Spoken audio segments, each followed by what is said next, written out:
Hello tankers, welcome to another Shazam World of Tanks PS4 video.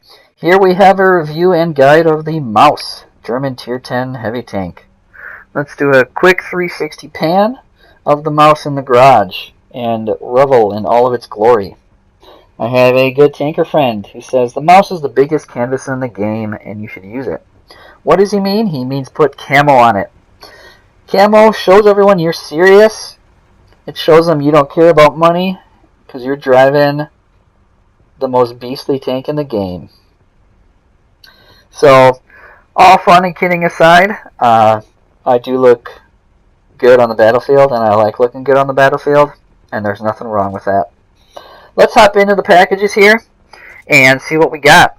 1750 engine power. The Maus isn't quick, but it's quick enough. It does what it needs to do. It's mobile enough, is how I would put it. The gun, same gun as the E75, 246 penetration, 490 average alpha, with a 2.9 second aim time and 0.38 accuracy. Is it amazing? No, but the gun is good enough for the Maus. I'm okay using it with premium loaded. It's not a problem. You're going to be close quarters a lot, so aim time and accuracy, while always important, isn't as big of a deal because of the battles that you're going to put yourself in. View range at 400 meters. That's the most important part on that screen right there. Use the Maus as a scout. Use it to get to the front lines and get some assisted damage. Let's go over crew skills. Sixth Sense, repairs, brothers in arms, track mechanic, clutch braking. Those are going to be your first and most important skills. Beyond that, you got some options. I picked pain tolerance. Why? You get hit by artillery a lot, HE shells. I don't like having to fix crew members when they get hit by some wonky kind of HE shell. Firefighting. Maus doesn't get set on fire a lot. Camouflage skill, of course, worthless. Mentor isn't something that I believe in. Eagle Eye is good for brawling. I recommend getting it if you've never had it. It actually can be quite useful. Jack of all trades. I had pain tolerance with a large spall liner. I didn't think it was all that important. Recon and situational awareness. Those are two skills that I will be getting at some point. With the 400 meter view range, you can be an effective scout. I know it seems to be the total opposite of that, but in reality, the amount of shells that you can bounce and the fact that you can drive into the enemy team makes you a good scout tank. Preventative maintenance. Again, the Maus doesn't get set on fire a whole lot, so I wasn't worried about it. Off-road driving is a skill I will be getting shortly. Smooth ride and any other shooting skill isn't very important in the Maus tank. You would get those, one of the last things that you would need. Deadeye, could you argue for it? Sure. It's always nice to have. Not a priority. Designated target, same thing. Not a priority. Armorer, however, is a skill that I probably will be getting. You're close quarters a lot, face-hugging tanks. It's easy for them to hit into your gun. The gun barrel itself is huge. Hitting with a damaged Maus gun is not fun at all. So I would recommend armor. Safe stowage, just like every other German heavy tank, doesn't like getting shot in the side very much. I would recommend getting safe stowage fairly early on in your skill set. Doesn't need to be one of the first skills you get, but I would get it. Adrenaline rush. Now, I don't have this in any other tank, but I'm strongly considering it for the Maus tank. With 3000 HP, you have a much better chance of being alive if you're still under 10% health. You know, under 300 health is a big reality for the Maus, and so getting that increased reload time and a match when you're low health could be pretty good. Intuition, another skill. In the Maus, you're not switching ammo shells very much. Not exactly a necessary skill. Accidentally switched to ops here, so we're just going to let this play out. Enjoy it, you're welcome. I'm a fallible human being. We meant to hit Y so we could go into our modules and our armor profile. Now, here you can see where the crew members are sitting, besides that they're in your turret. Being right behind the upper plate, they don't often die. It's just not something that happens often in the Maus. But with HE shells going every which way, that's when you're going to take module damage and crew damage. The engine is susceptible in the front, but it's not terrible. But definitely hold repair kits for the engine if you can. Armor profile here. Upper plate, I don't care where they're shooting, it's not getting through, even if they're above you, unless it's a Jaegeru shooting heat maybe he'd get through. Lower plate is, of course, a weak point, but it's not that big of a deal. You got two gigantic tracks beside it, and it's a small area, and even if it's angled, you'd get a surprising amount of lower plate bounces. Obviously, don't just give it to them, but definitely be more concerned with your turret. More people are going to be loading premium and shooting through the face of your turret than anything else. You can see the back of the tank. It's got some armor to it, and it's angled well. If tanks get behind you, it's not the end of the life or the end of the road for the mouse. You can survive tanks getting behind you. You can see the front face of that turret. It's got a rounded profile, but it doesn't actually help the mouse. It doesn't really count as angling per se, and just like the E100, front towards enemy for the turret of the mouse is definitely not what you want to do. Let's hop into some gameplay video here. We'll show you how I play the mouse, the angles that I take, the strategies that I employ, and try to make you a better tanker in it. Okay, so here we are on Cliffs, Tier 10 match, 1 artillery. We're driving straight to the front. Just like the E100, that's what I'm doing in the mouse. It's even more important. Getting spotted early on in the mouse can actually be a benefit to it, as opposed to other tanks. What you'll find is people don't want to go where a mouse is. And with your 400 meter view range, you can get early spots, like this Patton, who probably thought he was getting in there nice and safe. Now I've spotted him. On top of that, he's got a mouse tank that's coming for him. I can promise you that Patton is less than thrilled about his current situation in this match. So what am I doing here? I'm controlling the middle of Cliffs. That is the most important part of this map. This hill, if medium tanks and or mobile heavy tanks can use this hill to shoot across the entire map, we got big problems. I'm going to sacrifice a lot to hold this position for our team, but if we don't have it, if we have a medium tank and other tanks that are going to roll in here, you know, we've got a lot less likelihood chance of winning this match. The Patton gets right next to me. For obvious reasons, is the worst situation or worst case scenario for the mouse. Unlikely he'd ever bounce a shell at that range. But the Patton's got a high turret, it's got a weak turret. Don't sit there and auto aim or auto lock. Get in tight, wait for the back and forth, and take your shot when you need to, like I just did there. We're redirecting and re-angling for this chieftain that's coming in. Now, can you imagine a chieftain and a Patton owning the middle of this map? That's a significantly different outcome for our team. I stay at this angle. I'm backing up, turning my turret, but keeping my hull. I'm technically getting up the back of my tank, but as you can see there, people will start to rush shots against your back thinking they got an easy pen when they don't. Here, he goes for the track to stop me, but it's too late at that point. I'm into him, he's not going to be able to get away easily, and we're going to be able to start putting some shells into him here. The other thing, too, is I got friends coming, and he's trying to hide, or basically use me as a billboard to hide behind, and it doesn't work out for him. Ramming potential of the mouse happens all the time. Not even necessarily ramming tanks. You'll make initial contact and push them and start doing damage to them. With 1750 horsepower and the weight behind the mouse, just simply pushing tanks, you'll do damage, and it is always a good time when that happens. Work in this corner, you see the angles that I take, what I expose. The minute I see that tank destroyer is there, I redirect my whole tank so my lower plate is not sticking out. You can see the angle, about 30-degree angle on my hull, only turning my turret to him when I'm shooting, and then immediately pulling back. You can see that I penned 2 AP rounds into the lower plate of that tank destroyer, that E3. Didn't need premium. The gun, again, people complain about, but it's a very good gun for Tier 10. The E75 gun, you know, isn't bad. Obviously, E75s do okay in Tier 10 matches. The mouse does fine with it, too. Again, redirecting my angles for if they come out, like this E4 did. You're okay looking at them. If they're not looking at you, if they're not paying attention, not a big deal. Just the minute that they start to pay attention to you or even start to turn their turret, get yourself angled. You can see, what does he go for? He goes for my front face rather than my lower plate, because my lower plate's small. And I almost could have angled my turret even more, but then you always run the risk of over-angling your turret and giving him an easier shot.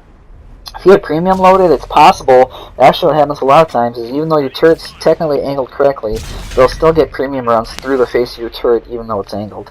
And there isn't anything you can do about that. Premium ammo is in the game, you gotta deal with it. But it's not like RNG is going to give it to them every single time. Now this corner is one of the most important corners in Cliffs. Even if the artillery was still alive, I still would have gone for this corner and or worked the middle if the enemy team had that held. You know, in this case, we had the middle of the map controlled. They couldn't get to it. We're holding up some of the most important tier 10 tanks. And the map control allows us to dominate the enemy team. Even if artillery had been shooting me, I would have been okay with it, because if he's hitting me, a hard target, he's not going to pen. I'm absorbing those hits for the rest of our team, and that's how I look at it as, you know, I actually want to be the guy that he's shooting. 6,000 damage in the mouse isn't expected, but if you're in the brawl immediately, and you stay in the fight, those numbers are easily attainable. So, I recommend driving to the front and spotting, and getting yourself in the fight as early as possible. Here we're going to show another map control point. We're not going to live all that long. We're not going to do a ton of damage, but we're going to control the map for our team. And we're going to hold a lot of tanks at this flank, longer than they should, in order to allow our team to get around on them. Again, pay attention to the angling that I'm at. We're going to be hiding our lower plate, we're going to be angling our turret face, and we're going to be able to stay in here against what is already about 6 or 7 tanks in front of us when we're nearly alone. And this is a situation that the mouse handles very easily. You can see I turned my turret face. That tank destroyer was holding his shell until I turned. He shot it the minute I turned my turret face. And there are times where you just have to sit there and just not take a shot because you know that they're saving it for you and they're going to get through. You know, I do it as quick as I can, and, you know, hopefully they try to rush a shot and they end up missing or, you know, not putting it where they need to. Mouse really, the only tank that can hold it like this. The E100, while very capable and very armored, just can't bounce these kind of shells like I'm doing right now. You can see just how many tanks are there, but none of them want to be the guy that pushes forward and starts taking hits from me. You know, and or gets hit from guys behind me. You can see that Legion pushes forward. He's like, oh shit, screw this. Ends up pulling back and getting set on fire, and no one wants to be that Legion. That's why they're all sitting there like this right now. You can see I'm bouncing shots. I might as well be Darth Vader with a lightsaber. And it's fun. It's fun when guys are just sitting there shooting you and there's nothing you can do. You know you're using the mechanics of the game to work in your favor. Now, at this point, they've all got premium loaded, and there's just too many. I end up getting overwhelmed, which, what tank in the game could have held here longer than this one did? None. Not the E100. The Type 4, Type 5 heavy would have been getting shot in the side and getting decimated. The mouse side is much stronger. Look at where my team is now. They flanked. They're on the flag. I've held them long enough. I included this video because I wanted to show you the ramming potential and, again, that never give up attitude that you need to have in the mouse. Yes, we lost. Yes, we're going to die. But let's take out what we can at the end of the match here and at least, you know, give it to them. So I got 2 tier 8s to both sides. I got my flat tracks exposed. Not ideal. I probably should have angled and turned my turret further, but there were so many tanks alive, I had no idea where they were going to be coming from, and I wanted to hide between the buildings as much as possible. This T-30 probably just thinks I'm dead to rights and is rushing in here. He has no thoughts about dying. Until he rams me for 474 damage, and we put an AP shell in his tubular and he dies. You know, just kind of a fun situation that you can do in the mouse that never really gets old. Look at my position on Mountain Pass here. I went right to the middle. I was acting as a scout for my team and holding the middle of the map so that way our team could basically push unhindered on other flanks. We've got a chieftain shooting down at our turret face, which is increasing our effective armor on our turret face. He's shooting into our angled turret armor face, which is how you want to do this. I let the Tiger 2 get behind me. You can see I'm not really all that concerned about him. I need this chieftain out first. Now the tiger's behind me. It's going to be a problem, but the mouse can handle it. Let's see. With this tiger behind me, you would think it's game over with this much health. But the mouse tank can handle these situations very well. Is this a tier 8 tank? Is he fully upgraded? No. But even if he was a higher tier tank, you can still give them quite a fight doing directly behind you. What you should do is what I'm doing here. Don't try to turn your tank around. You're never going to be able to. Turn your turret around, angle the rear of your tank to them, and give them your turret face. That's going to give you the best odds of bouncing shots off the back of your tank and off of your turret. What we're going to be showing here is map control, doing things on the mouse to help our team win. We have a 1E3 on Tank Alley. What tank is going to want to walk into that disaster? You know you're going to eat a 1A3 shot. He's waiting there. You're the only target he's going to shoot. But the mouse is a tank that you should be doing this in. Your job is to help your team win by doing things that other tanks don't want to do. Think of yourself as the bodyguard. Sometimes you got to take the hits in order to secure the win, get your team to stay alive. He is going to have a HES shell loaded. That's what everyone on PS4 runs. I don't know why he's not more prominent in the 1E3. We know he's going to hit us for somewhere between 400 and 600 damage. He's not going to pen if we if we angle our turret against him, and taking between 600 or 400 damage from a 183 as compared to him doing 2,000 damage to a teammate is something that is extremely beneficial to us winning this match. And we take him out and we control the middle. 1390, pretty funny clip. Mouse is enormous. You can cut off entire streets. No one can push you. Right about now, he realizes his mistake. Again, ramming damage in the mouse. You don't necessarily ram tanks. You push tanks and you do damage to them.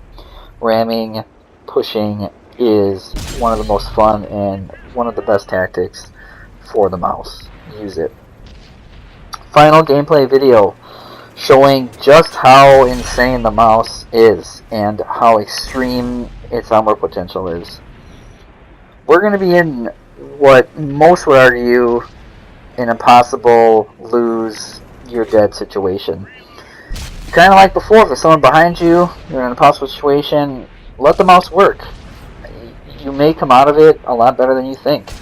Here we got two E100s in front of us, and E5 is going to come. We got an IS-3 to our right. What should we do? We back into somewhere where they can't get behind us at an angle. That's very important. We split the difference between the two tanks as much as possible to give ourselves the greatest odds of bouncing shells. They're going to try to pin us against this building, thinking, oh man, this mouse is screwed. He's pinned. But they can't get behind me. We're angled to all of them. The E5 makes sure I can't drive forward out of this, which is actually a mistake on their part, because then he doesn't have a shot onto my lower plate. I mean, in what tank is this a survivable situation? We have our teammates help us, but we do it on our own as well by being able to survive against these two. Now, I'm in a really tough situation because I got an E100 on my right and the E5 in front of me. If I angle my turret too much towards the E100, he's going to pin my turret face. Too much towards the E5, he's going to do the same thing. Really, the best thing to do in something like this is to know who's shooting first and to know their fire rates.